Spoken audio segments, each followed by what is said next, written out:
I think to me personally, stability matters a lot. I do believe that everyone is responsible for their own happiness by the end of it, whether you're in a partnership or whether you're not. When we're growing, our entire model of relationships is either a Bollywood movie or our parents, right? In India, शादी लोगों के बीच में नहीं, लोगों की families के बीच में होती है. What about office romance?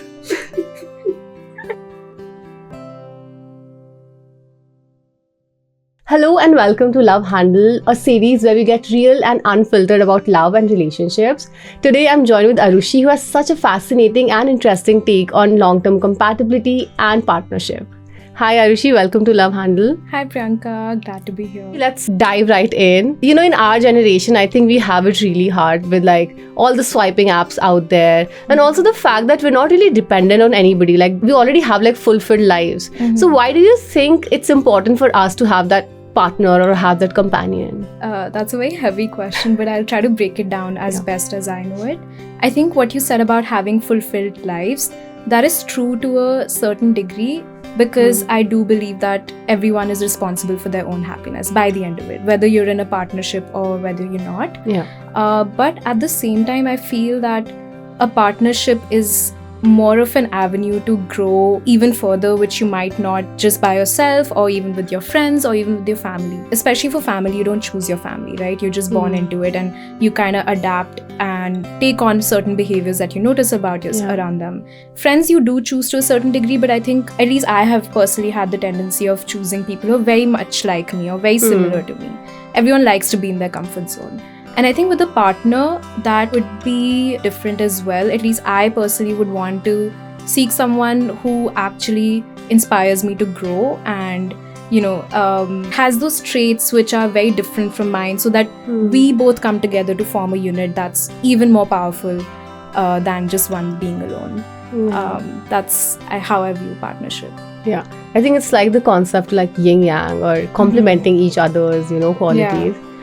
Like you mentioned growth, are there any other reasons that you're looking for that companionship in life? I do feel that just the joy of sharing your life with someone. Again, I'll compare it to family and friends because they are your constant people around you, except for your partner. The other counter argument could be, why can't you share your life with your friends and family? But it's just so special to have this one person who, you kind of go into it with this whole thing of, we're going to make it work, we're going to do things together, we're going to add to each other's lives. So I think growth is not just, personal growth or like I'm more mature or I know so much more about the world. It's more like, let's add to each other's experiences for a long time and see what kind of people are we today, right? You can do that to a certain degree with your friends and family again, but the joy of coming home and sharing this, dumb thing that happened at work with you, with your partner,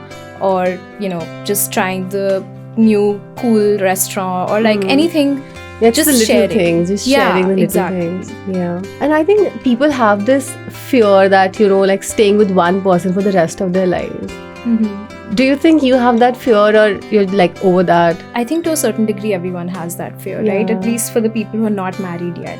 I do find myself thinking a lot about, maybe right now I'm enamored by the idea of like, oh, this one person for the rest of your life. But I do obviously think about like, what one person for the rest of your life? I have both sort of frames of mind. But I think to me personally, stability matters a lot. So I am very much excited by the idea of that constant and the stability that I might receive. It's just someone who's seen you through different periods. That same person, you both develop tools then, right? Like let's say you deal with a certain life experience at 30 and now you're like 45 or something and you have to, move countries because of someone's career. I think you can look back to how you dealt with things earlier and sort of again come to this consensus about how we're going to do it the next time. I don't know if that's very possible with multiple partners. So life just becomes easier with them. Let's talk about the role of our caregivers in relationship. How much do you think caregivers' relationship with each other affect your relationship as a grown-up? I would say a lot, to a very big degree, just because when we're growing, our entire model of relationships is either a Bollywood movie or our parents, right? And I would at least like to believe that what's happening at home is more real than what I see in the theater. The tiny things, right? Like the way they interact with each other, the way they take decisions together, the way they just approach common sort of challenges they face in life, whether that challenge is even should we send our kid to boarding school or no, right? Like you have to take so many decisions at so many points. So I've seen the way my parents have done that for me, and I think I've picked up on, maybe subconsciously, maybe I would not know until I was actually in that situation, but I have developed these, at least, yes, there's a way I would do things, but there's also a way I've seen things being done already, and I would take that as a mental model into my relationship.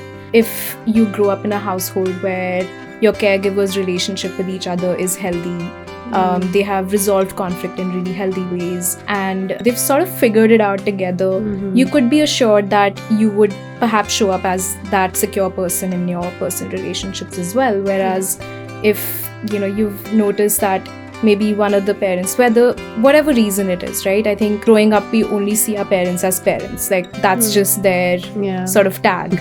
We don't realize they are complex human beings going through their own set of like challenges. They're growing up as we are as well. Let's say one of the parents in this situation is going through a certain thing or is affected by a certain thing, and that affects their relationship. I think it is pretty much bound to affect your sort of view of relationships as well. So it is I would say one of the most important sort of factors that goes into it. Talking about parents' relationships, is there anything that you would love to replicate, like take from their relationship and apply it in your relationship? Growing up in India, I have had friends whose fathers have been borderline patriarchal, understandably, especially people from maybe smaller cities in India. I was very, very fortunate to see how my dad does not have that patriarchal aspect at all, and it really warms my heart to see him making my mom's like haldi doodh that night by himself, and that's just something, a little quirk or something between them where she would not enjoy it so much if the help was to make it, but the fact that it's him and he keeps it up, I think that's so sweet, and it's very telling of a larger this thing that I don't expect you to be the one who's serving me things. I am very much willing to do that for you as well, and he's normalized it. So I think that is what I would take from their relationship, and I would want to see the person I'm with also exhibiting these qualities, especially just because I have this thing that obviously anxiety about being a woman in India and wanting to retain my sort of independence as well. Let's talk about some cultural differences. Since we are like so family oriented, how do you think relationships differ and marriages differ in India as compared to the West? Oh, so much. I was just actually speaking to some of my friends in the States. I got a chance to meet them and understand their sort of outlook on relationships. And it's very individualistic, right? Like, and that's not very surprising at least if I'm speaking of America as a society, it's very individualistic, The entire focus is on the self. There's no concept of community and so on. Whereas in India, which is obviously historically been so community-driven, that notion seeps into our marriages as well and the way we approach them. I don't know if it's some movie where I heard this, but in India, शादी लोगों के बीच में नहीं, लोगों की families के बीच में होती है. Like that's what they say. And I think that is very applicable, and it's so true. Because especially for the girl, you're going to someone else's family, someone's house, you're adjusting to their lifestyle. I think people see this like as a more, I'm anxious about that. But I also look at the positives where it's like I get to experience kind of see another lifestyle or the way people do things here. And if you have that, you're on the same page, hopefully there's not too much of a difference from your past sort of way of living and the next one. It's so nice and interesting, right? Like to see other dynamics. So I would actually see that part of being a part of another family very positively. And I don't think you get that in the West at all. It's very much like, because kids are living by themselves at 18, right? So when they get together with someone, they are most likely living, elsewhere from their parents, and I think it could get a little lonely sometimes. Yeah. So if you talk about like your search for a life partner, are there some non-negotiables, or you must have like a list in your mind, some checklist you have? Do you want to like talk about that? Right. I'm trying to move away from this checklist model, honestly. I'm trying to be a little more abstract about it, which is funny because I think people start to get very checklisty. Maybe earlier when you're starting to think about this seriously, you have a lot of like, isme ye hona chahiye, this one must have that, and they need to check all the boxes. But I think through a lot of my conversations with people, I've tried to narrow it down and distill it really to certain things so that it's easier, right? Like, it's not that they need to have all these 10-15 things. So for me, I think obviously a growth mindset is very important. If you are so set in your ways of doing things as an individual, you'll likely, no matter what attachment style you are, right? No matter what background you come from, inherently as a person, you will just not be able to compromise or adjust to another person in your life, right? So that's a big one for me. How teachable and adaptable are they? They're just open to like different ways of doing things. And obviously someone, I don't want to say educated. I know that's a word that's used a lot in matrimonial sort of contexts, but I would say ambitious. Overall, it doesn't mean profession. It just, as a person, you want to always kind of upgrade. You always want to, learn more or do better or, improve yourself. So that ability, once you have that, no matter where you went to college, right? Like you need to have that faith in yourself and drive to want to be able to do things. And lastly, mentally and emotionally strong and composed, which means that you have that kind of determination and willpower to be able to get through all kinds of life experiences. Yeah. So, as a couple, you're going to see some of your toughest times together. I mean, so far, I think all of us have experienced very, very sort of naive situations.